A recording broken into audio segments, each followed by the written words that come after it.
always said, man, go to work, prepare like crazy, take care of myself, make sure I'm mentally ready and sharp, and then let the chips fall where they may. Yeah. Oh, you gotta love it. Oh, you gotta love it. I'm managed by my friends that I grew up with. I'd rather get that 15% than people I with. If me and Future hadn't made it with this rapping, we'd probably be out in Silicone trying to get our billions on. But here we are, yeah.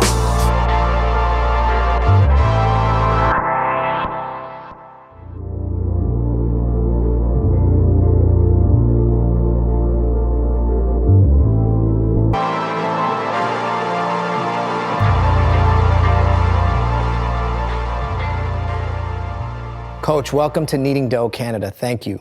Thanks for having me. Great to be here. I want to take it back a bit. Okay. I want to take it back to where you're from. You're from a small town in Iowa, a place where I've heard you say that hard work and work ethic are really valued. How did Iowa shape, how you are? Yeah, I mean, it's really topical for today, too. Like you said, I come from a small town, Carroll, Iowa, about 10,000 people out in the middle of nowhere, very much a farming community, a rural area.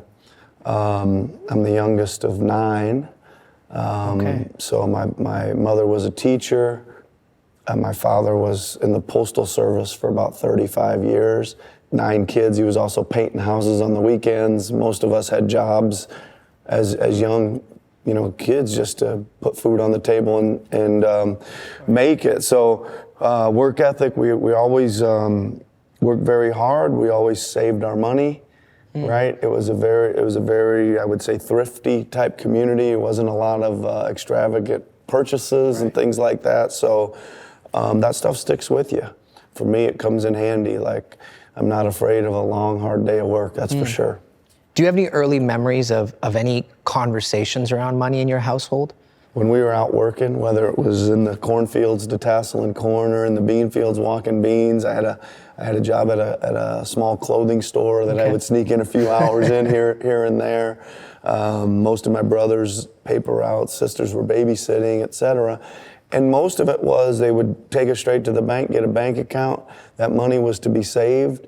Get your education, go to college. Like we were gonna be expected to pay for our college education, and we were going to be expected to go to university and get a degree. So that's kind of what we were all doing. Right. So those are lessons, education. My mom, like I said, was a teacher, and that gets passed on a little bit. I see myself as a teacher, of course, right? As a coach, much more of a teacher than I am a coach, to be honest. Those were lessons they taught me. Yeah. What is one of the things about teaching that you think really makes a great teacher? Well, the biggest thing is you got to understand that everybody learns differently, right? I studied a lot what motivates people to learn, right? What are the motivational factors that'll get them to actually want to learn, right? I studied a lot, or in my training in some of these small clubs or teams and all over the world that I was coaching, what were the fastest ways you could teach so they could learn the fastest. It kind of got put in these situations like in minor leagues where players were coming and going all the time. Right. It wasn't like you could have a month-long training camp with these guys. I mean, so you'd get some guys on a Friday that were going to be playing on Saturday, and what could you teach them about your team culture? What could you teach them about your operations on offense and defense so they could go out there and function in 24 hours? So, right, we had to streamline things, our packages of what we were doing, just our overall, like I said, culture, we're here to win, and we're here to help you increase your value in the marketplace. Like, those are 1 and 1A. Early years, you're sort of more like formative years. You played a lot of team sports growing up. Yeah. And did you ever pursue becoming an athlete, or was it always coaching and seeing the game in a bigger way? Or? No, I mean, listen, like I said, I got 5 older brothers. They were all great athletes. I was following them around from a very young age, and pretty much all of us played all the same things. We played seasonal, right? We played football in the fall, basketball in the winter. We were all on the track team in the spring, and we all were on the baseball team in the summer, pretty much all the way through, all my brothers. So I was just following in their footsteps and trying to live up to what they were doing, to be honest with you. They were good. They were good athletes. But yeah, I mean, I went to college on a basketball scholarship. So that was my track. I played a little one year in Europe as well. I kind of saw my playing career coming to an end at the end of my university, and shifted my thoughts really quickly from my accounting degree that I was getting to wanting to be a coach. Right? I did finish up the accounting degree, but I haven't accounted for anything since leaving college. So I became a coach right out of there, and here we are. I don't even want to tell you how many years later, but 30 plus. Talk to me about that team culture, because I think whether you're on a basketball team or any business or small business or whatever it is, for our audiences out there, what are sort of the pillars for you of good, solid team culture? Where it always starts for me is work ethic. I've given this speech to many teams that I've coached over the years, is that, a season gets ready to start, and my goal is to win the championship, right? Right. There's going to be a lot of other coaches, my peers, that are thinking the same thing. So how am I going to do my job to outperform them? And it starts with outworking them, right?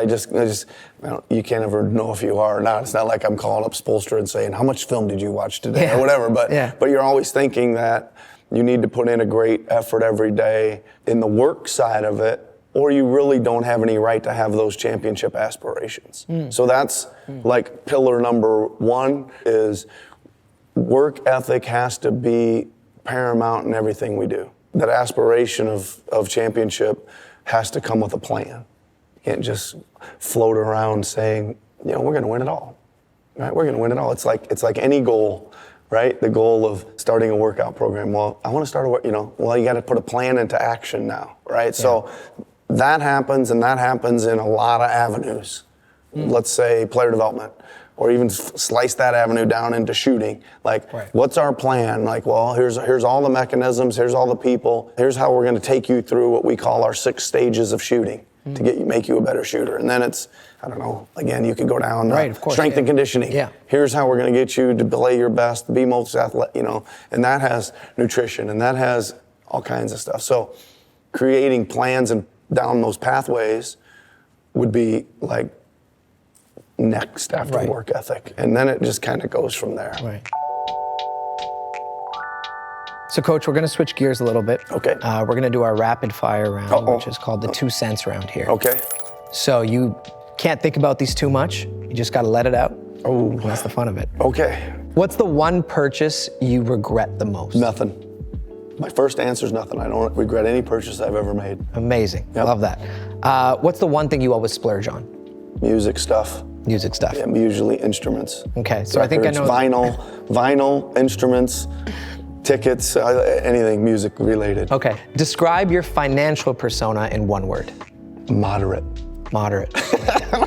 Yeah, moderate. We asked Kyle that once. I think the best answer was he just said cheap.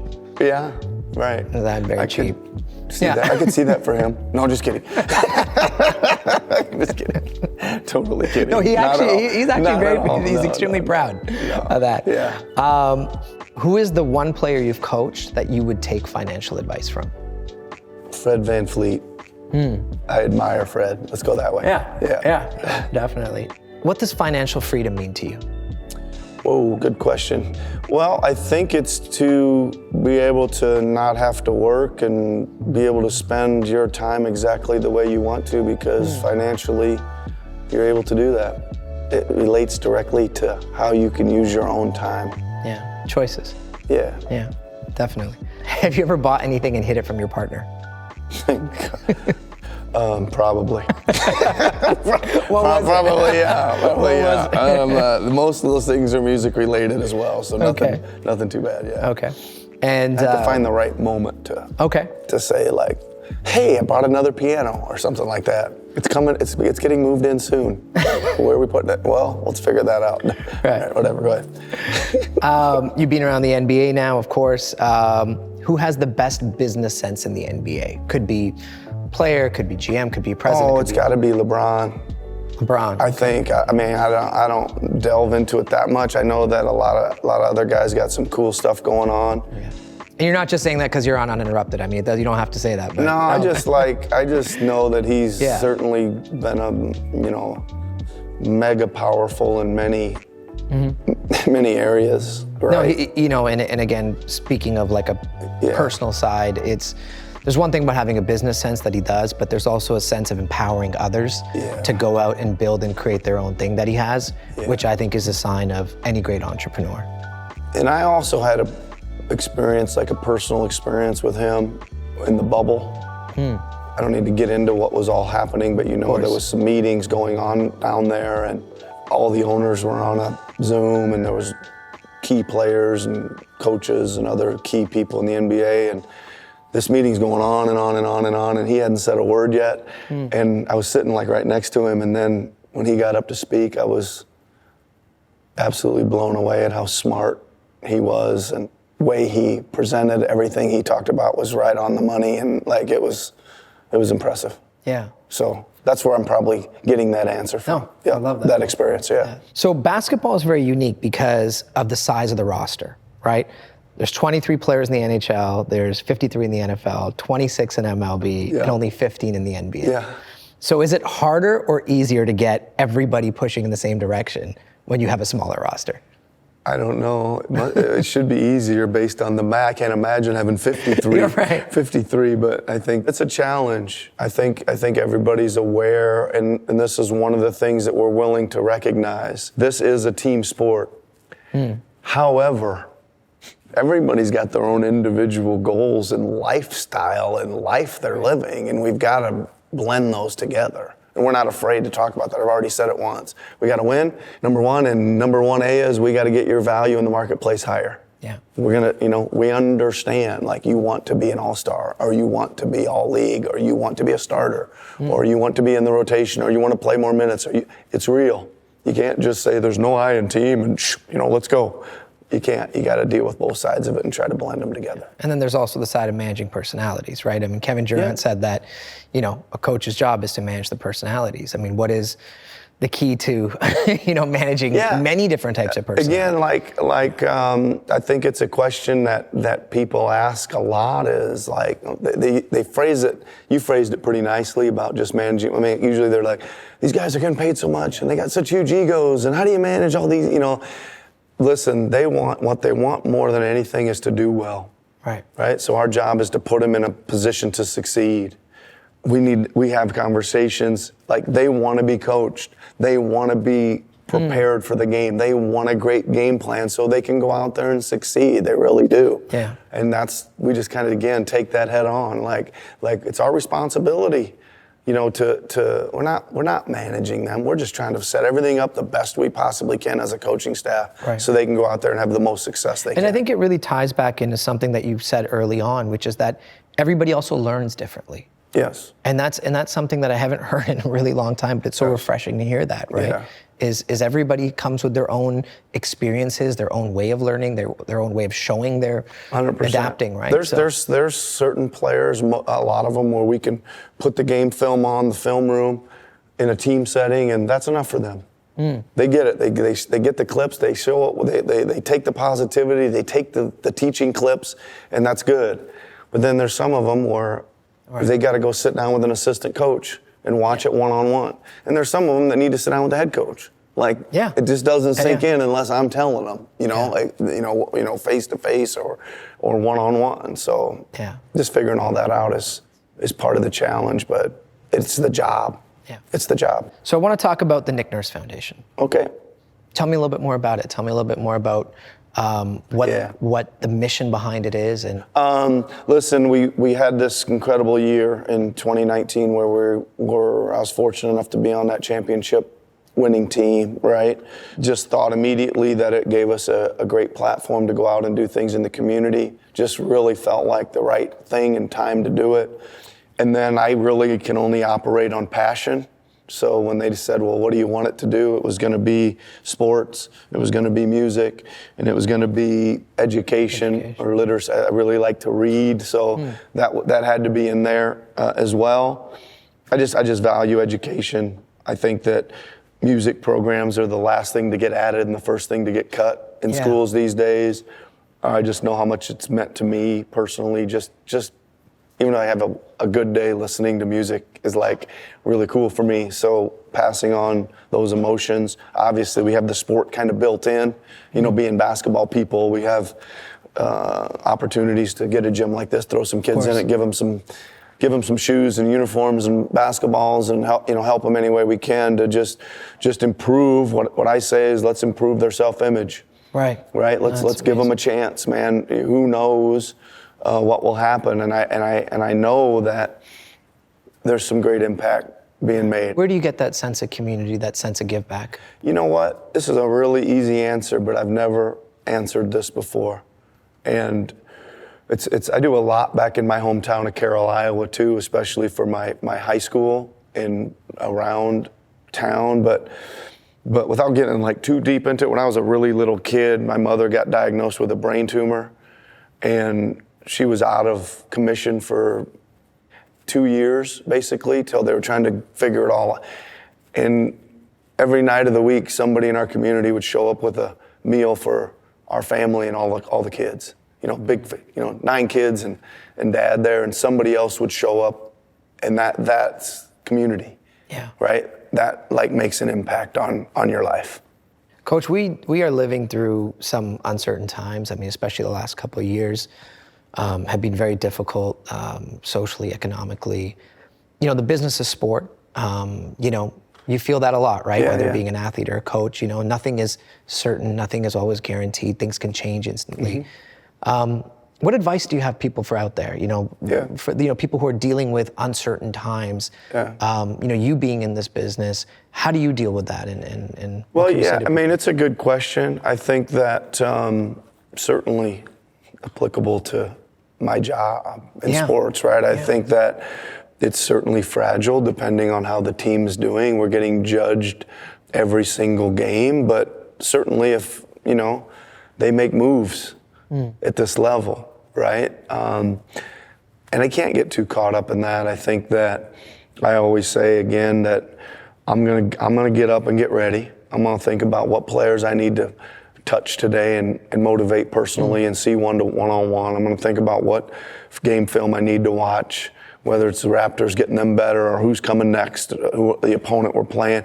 That's it. It's like I gotta give a great daily effort. The noise is so much that it doesn't even affect us. It's so much talk that it's like you don't even you know what I mean? It doesn't even cancels itself out. Yeah, it cancels itself out, exactly. So just always said, man, go to work, prepare like crazy, take care of myself, make sure I'm mentally ready and sharp, and then let the chips fall where they may. And understand I'm gonna make a lot of mistakes on a game night. I am. Accept that as part of the job. I'm gonna get a lot of criticism. I accept that as part of the job and know it's part of the job and get up the next day and do it all over again. No, and I think that day-by-day approach is something that everybody can take back, watching this no matter what you do for a living, just taking it day by day, but like you said, making sure that you're right. Yeah, the hardest part is this though, right? When you're in the middle of something that goes sideways or you lose, let's say, I've been let go from coaching jobs or whatever, and you think, oh my God, what am I gonna do now? And you always land on your path that you're supposed to be on anyway, right? That ended up leading me here, which is I'm the coach of the Raptors and the Canadian national team. That probably wasn't that bad back in Belgium 20 years ago when things weren't working out or whatever, whatever it is, right? So you land on your path that you're supposed to be on most of the time and usually land on your feet and let's keep working. Blame the city, I'm a product of it. Young from the city, you gotta love it.